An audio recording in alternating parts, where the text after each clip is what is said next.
বাংলাদেশের হয়ে খেলবেন ইংলিশ প্রিমিয়ার লিগের দল লেস্টার সিটির ফুটবলার হামজা চৌধুরী। খবরটি এখন সবারই জানা, কিন্তু আপনি কি জানেন এক হামজা চৌধুরীর মার্কেট ভ্যালু বাংলাদেশ জাতীয় দলের অন্য সব খেলোয়াড়দের মার্কেট ভ্যালুর যোগফলের চেয়ে বেশি? আর সে যখন বাংলাদেশের জার্সি গায়ে জড়াবেন তখন মার্কেট ভ্যালুর দিক দিয়ে ভারতকে ছাপিয়ে দক্ষিণ এশিয়ার সবচেয়ে দামি দলে পরিণত হবে বাংলাদেশ। বিশ্বের বিভিন্ন দেশের জাতীয় দল, ক্লাবসহ খেলোয়াড়দের মার্কেট ভ্যালু হিসেব করে থাকে জার্মান ভিত্তিক ওয়েবসাইট ট্রান্সফারমার্কট। শুধু অ্যালগোরিদম নয়, পারফরমেন্স, বয়স, সক্ষমতা, সাম্প্রতিক ট্রান্সফার, ইনজুরির ইতিহাস সবকিছু পর্যালোচনার পর নির্ধারণ হয় এই মার্কেট ভ্যালু, যা বিশ্বের সবার কাছে গ্রহণযোগ্য।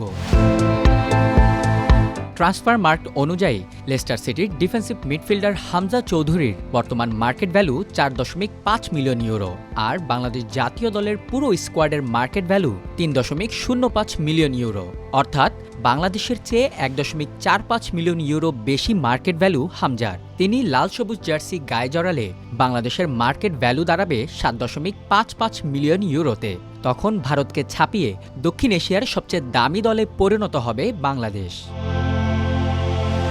বর্তমানে দক্ষিণ এশিয়ার মধ্যে সবচেয়ে দামি দল ভারত। তাদের মার্কেট ভ্যালু 5.85 মিলিয়ন ইউরো। এরপরই 3.05 মিলিয়ন ইউরো নিয়ে 2-এ আছে বাংলাদেশ।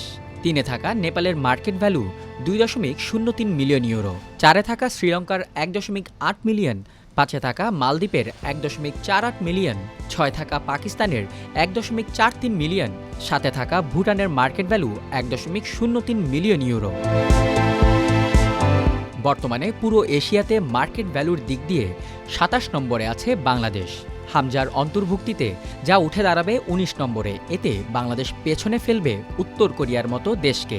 এই তালিকার শীর্ষে থাকা জাপানের market value 291 million euro. 157.65 million euro value নিয়ে তালিকার 2-এ আছে দক্ষিণ কোরিয়া।